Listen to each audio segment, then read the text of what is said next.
Des oursons. Ils semblent sortis tout droit de l'atelier d'Hans Regel. Ici, on imite les valeurs sûres, même si le directeur marketing s'en défend. Ça, c'est des bonbons Haribo?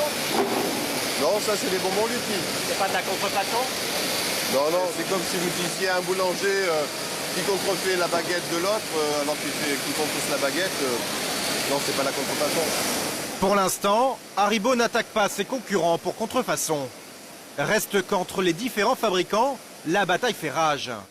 Chaque année, il se vend plus de 20 milliards de bonbons dans les rayons.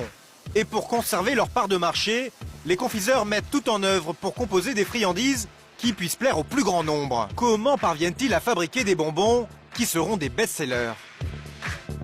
Pour le savoir, retour à l'usine d'Uzès avec le maître confiseur d'Haribo. Pour fabriquer tous ces bonbons mous, quand on les mâche, il faut un ingrédient indispensable. C'est la gélatine. L'agent gélifiant que nous utilisons est une... La gélatine de porc est obtenue en faisant bouillir la peau des cochons récupérés dans les abattoirs. Un procédé assez commun. On en trouve d'ailleurs dans beaucoup d'autres aliments que nous consommons. Certains yaourts ou margarines, crème glacée ou charcuterie, mais aussi dans certains plats allégés, où la gélatine sert d'épaississant. Les industriels du bonbon l'utilisent eux pour donner de l'élasticité à leurs produits. À 5 € le kilo, c'est aussi l'ingrédient le moins cher du marché pour fabriquer un bonbon souple. C'est 4 fois moins cher que la gélatine de poisson, utilisée elle aussi parfois dans les bonbons. Voilà pourquoi c'est l'ingrédient préféré des confiseurs. Mais au-delà de l'élasticité, il y a un autre élément essentiel pour attirer le consommateur et susciter le désir de manger tel ou tel bonbon.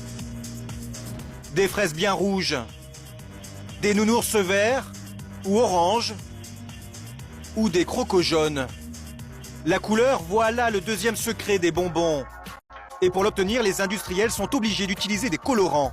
Leur nom de code commence toujours par un E, comme Europe. E124, E129, E104. On les trouve mentionnés sur quasiment tous les paquets de bonbons.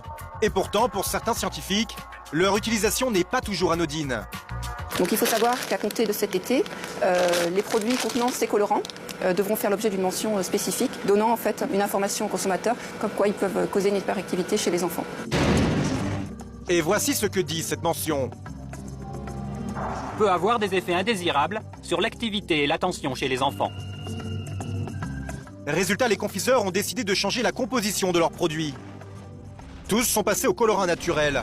Seulement, chez les fabricants comme Haribo par exemple, on l'admet, les bonbons coûtent du coup plus cher.